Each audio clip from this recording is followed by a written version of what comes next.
Question number 6 number question में क्या लिखा गया है?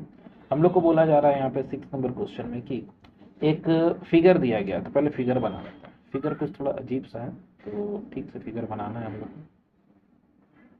ये फिगर बन गया कुछ इस तरह का। एक लाइन यहाँ से मिला दिया गया, एक लाइन यहाँ से मिलाया गया और इसको यहाँ से मिला दिया गया। ठीक है, ये फिगर, इसमें ये ए है, ये बी है, ये सी है, ये डी है और ये ई है।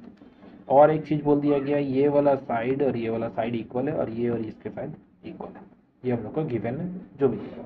अब हम लोग से क्या पूछा है? हम लोग को बोला गया है कि ये जो फिगर दिया गया था इसमें प्रूफ करना है कि बी सी का वैल्यू जो है वो डी ई के साथ इक्वल है। बी सी का वैल्यू क्या है? डी ई के साथ इक्वल है। तो कहाँ बी सी? यहाँ पर, यहाँ एक दिख रहा है हम लोग को बी सी, ये पूरा वैल्यू, ये बी सी है। और एक डी ई बोला है, डी ई कौन है? ये वाला ट्राइंगल। ठीक है, ये दोनों को आपस में क्या दिखाना है? इक्वल दिखाना। तब इक्वल दिखाने के लिए हम यहाँ पे एक काम कर सकते हैं कि एक ट्राइंगल, ये दिख रहा है ऊपर में ऐसे, ये एक यहाँ से यहाँ पूरा एक ट्राइंगल दिख रहा है। ये अगर ट्राइंगल, ये वाला बड़ा वाला ये जो ट्राइंगल है, ये ट्राइंगल अगर इस ट्राइंगल के साथ कन्ग्रुएंट हो जाए, ठीक है, ठीक है, इसके साथ, ठीक है, तो हम लोग को क्या होगा? पता चल जाएगा कि हाँ भाई ये दोनों क्या है? ट्राइंगल कन्ग्रुएंट है। ठीक है, कोई दिक्कत नहीं है। अब अगर हम लोग यहाँ पर क्वेश्चन में देखते हैं तो क्वेश्चन में हम दो ट्राइंगल का नाम बोले, कौन कौन सा? एक पहला वाला त्रिभुज ले लेते हैं। कौन सा त्रिभुज था यहाँ पे? ए बी सी त्रिभुज। त्रिभुज ए बी सी में क्या लिखेंगे? त्रिभुज ए बी सी में। ठीक है, पहला वाला त्रिभुज दिख रहा है, ए बी सी त्रिभुज दिख रहा है। अब ए बी सी त्रिभुज में हम लोग को एक भुजा ए बी, इसको हम एक साथ लिख देते हैं, त्रिभुज ए बी सी तथा त्रिभुज, कौन सा एक और त्रिभुज लिखें? ए डी ई त्रिभुज। दोनों त्रिभुज दिख रहा है, ऊपर में हम कर दिए दो त्रिभुज है। ठीक है, दो त्रिभुज में एक भुजा ए बी जो है वो बराबर है किसके साथ? ए बी बराबर है ए डी के साथ। दिख रहा है साफ साफ। त्रिभुज में ये जो त्रिभुज लिखे हैं, इस त्रिभुज में ये वाला भुजा और दूसरा जो ऊपर वाला जो त्रिभुज है उसमें ये वाला भुजा, दोनों बराबर है। क्वेश्चन में बोला था, वही लिख दिए यहाँ पे। क्या था? ये दिया था। ठीक है, दिया है। क्लियर? दूसरा और एक चीज हम लोग को दिख रहा है, AC।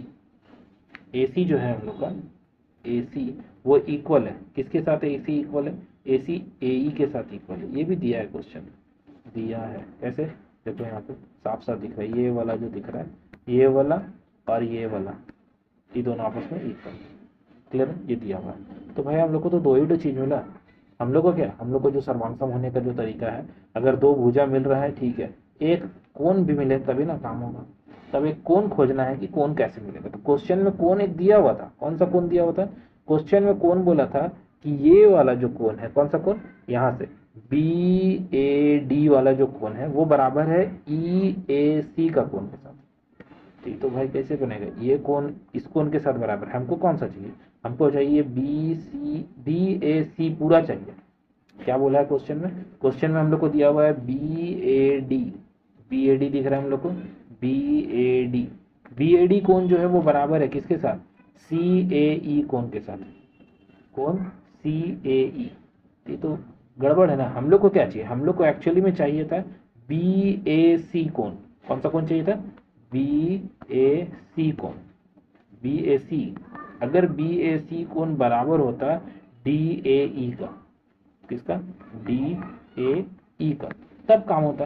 अगर यहाँ तो कुछ और दिया हुआ है, तो हम लोग एक काम कर सकते हैं। जैसे हम लोग यहाँ पे ये दोनों तो इक्वल बोला है, हम लोग जानते हैं अगर मान लो लिखा हुआ है x = 3, तो दोनों तरफ अगर हम 2 ऐड करेंगे तो कोई फर्क नहीं पड़ता, अभी भी ये पूरा वाला नंबर पूरा के साथ बराबर ही है। तो यहाँ पे भी वही काम करेंगे। ये हम लोग का यूक्लिड में पढ़ा हुआ है। ठीक है, कि इक्वल में इक्वल ऐड, बराबर है बराबर ऐड करते हैं तो होल क्या होता है? पूरा संपूर्ण बराबर होता है।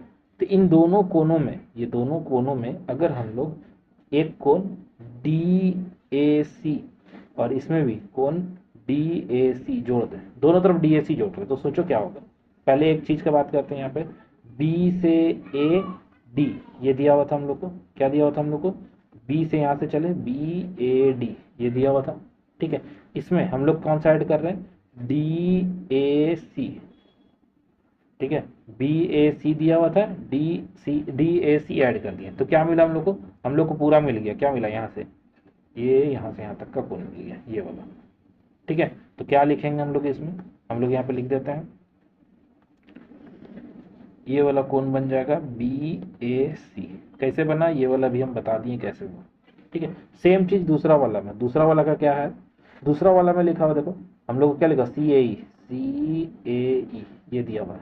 हम इसमें क्या जोड़ दिए, हम इसमें जोड़ दिए डी ए सी, दिख रहा है, जोड़ देंगे तो क्या हो जाएगा, दोनों दोनों मिल जाएगा, मिलने के बाद क्या बनेगा, डी ए ई, ये कोण बन जाएगा।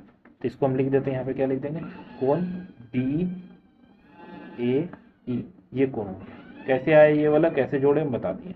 ठीक है, अब जोड़ देने के बाद ये वाला जो चीज़ आया इसको एक्चुअली में हमको पहले करके रख लेना चाहिए। ठीक है, ताकि इसको इक्वेशन 1 देके रखें, ये वाला चीज़ यहाँ पे ऊपर में लिख देना है। ठीक है, अब यहाँ आ जाओ, यहाँ क्या लिखेंगे, कोण बी ए सी बराबर कोण डी ए ई, कहाँ से आया, समीकरण 1 से, ये समीकरण 1 ऊपर में रहेगा उससे लिख देना। अब पता चला हम लोग को क्या, कि एक भुजा, एक कोण, एक भुजा दिख रहा है यहाँ पे, देखो फिगर में, एक भुजा, ये वाला भुजा हम लोग को दिख रहा है यहाँ पे, एक भुजा, ठीक है, एक कोण, और फिर से एक भुजा, तो क्या हुआ, भुजा कोण भुजा, तो साइड एंगल साइड, ये भुजा कोण भुजा का है, तो भुजा कोण भुजा से मतलब एस ए एस नियम से त्रिभुज ए बी सी सर्वांगसम हो गया त्रिभुज ए डी ई का। सिंपल था, ये सर्वांगसम हो गया। ठीक है भाई, सर्वांगसम सर्वांगसम तो करने वाले थे हम लोग को, तो चाहिए था ये बी सी बराबर डी ई। अब देखो बी सी कहाँ पर है, बी सी नीचे में दिख रहा है हम लोग को, बी सी कहाँ पर है, नीचे में, ये वाला बी सी। ठीक है, बी सी को किसके साथ दिख रहा था, डी ई के साथ। तो यहाँ पे देखो हम बताए हैं कि अगर कोई त्रिभुज हम लोग को सर्वांगसम अगर कर देते हैं तो यहाँ से ही हम लोग देख सकते हैं, ये बी सी दिख रहा है यहाँ पे लिखा हुआ, ये डी ई दिख रहा है। तो अगर C P C T, congruent property of congruent triangle, C P C T दोबारा अगर लिखते हैं तो हम लोग को पता चल जाएगा कि बी सी का जो वैल्यू है वो डी ई के साथ क्या है, इक्वल है। कैसे, ये त्रिभुज अगर सर्वांगसम है तो ये क्या है, उसके द्वारा क्या हो जाएगा, B C equal to D हो जाएगा। बस यही क्वेश्चन करना था हमको, इसको 6 नंबर। क्वेश्चन नंबर 7 नंबर में क्या बोला गया, ए बी एक रेखाखंड है और मध्य बिंदु, यहाँ पे फिगर दिया हुआ है तो इतना झमेला नहीं लेना है हम लोग को, हम लोग को डायरेक्ट फिगर यहाँ से देख के लिख लेना है।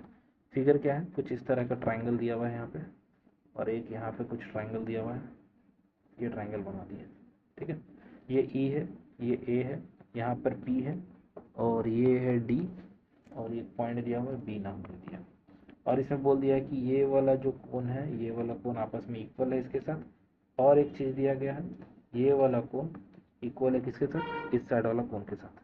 ठीक है, दोनों कोण आपस में इक्वल है। अब हमसे क्या बोल रहा है, हमसे बोल रहा है दर्शाइए कि, कौन सा त्रिभुज बोला है पहले, डी ए पी सर्वांगसम है किसके साथ, त्रिभुज ई बी पी के साथ। तो ले लेते हैं, पहले हम लोग क्या लिखना है यहाँ पे, ये वाला सर्वांगसम का साइन हटा के क्या लिख देंगे, तथा लिख देंगे। ठीक है, फर्स्ट नंबर बना रहा है।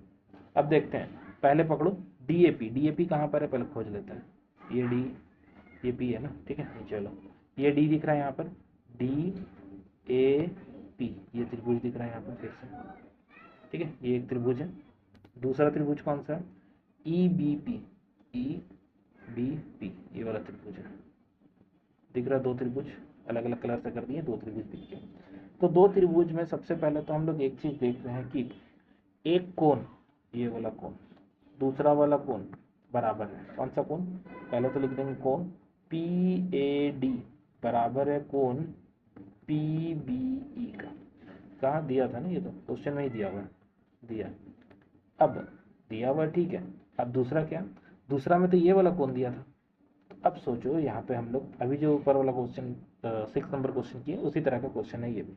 इसमें ध्यान देने वाला बात है कि जब हम लोग लिख रहे हैं, क्या दिया हुआ है इसमें क्वेश्चन में, ई पी ए बराबर है, ई पी ए ये वाला कोण बराबर है किसके साथ, डी पी बी के साथ, ये बराबर है। ठीक है, अच्छा बात है।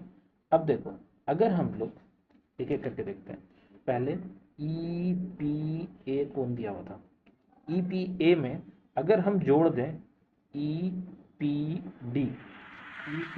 डी जोड़ देंगे तो क्या मिल जाएगा हम लोग को, हम लोग को पूरा कोण मिलेगा ए पी डी, दिख रहा है।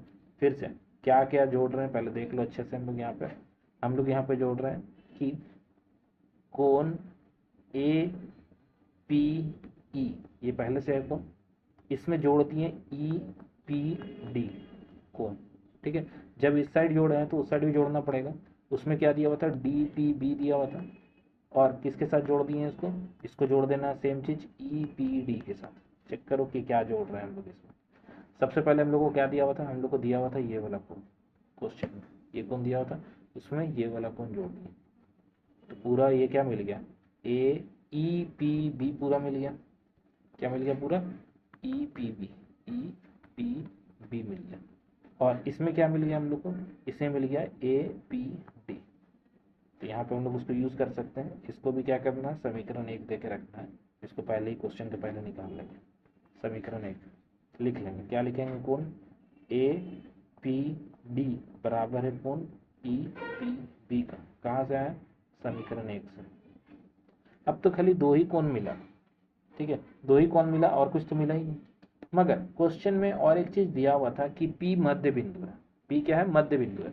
तो मध्य बिंदु से हम लोग यही समझ में आता है कि ये भुजा और ये भुजा आपस में बराबर है। तो हम यहाँ लिख देते हैं AP जो है वो बराबर होगा किसके साथ, PB के साथ। तब हम लोग को यहाँ पे देखने को मिल रहा है कि एक कोण मिल गया, ये वाला कोण, एक भुजा मिला, फिर से एक कोण मिला। तो 2 कोण है और बीच में भुजा है, क्या है, 2 कोण है, भुजा है और कोण है। ये एक नियम है। इस नियम से क्या होगा, त्रिभुज डी ए पी क्या होगा, सर्वांगसम हो जाएगा त्रिभुज ई बी पी के साथ, ठीक है। कौन सा नियम, ए एस ए का नियम से। और इसका जो 2 नंबर है उसमें हम लोग CP/CT यूज कर देंगे, क्योंकि त्रिभुज अगर सर्वांगसम है तो साफ साफ बोल सकते हैं AD का जो मान होगा वो BE के साथ इक्वल होगा। AD दिख रहा है यहाँ पे, AD का मान, ये AD है, पूरा ऊपर वाला AD है, और ये क्या है, BE है। ये दोनों आपस में क्या होगा, इक्वल होगा, कैसे, CP/CT द्वारा, ठीक है। इसको लिख देंगे, ये काम खत्म हो जाएगा। ये था हम लोग का क्वेश्चन नंबर 7।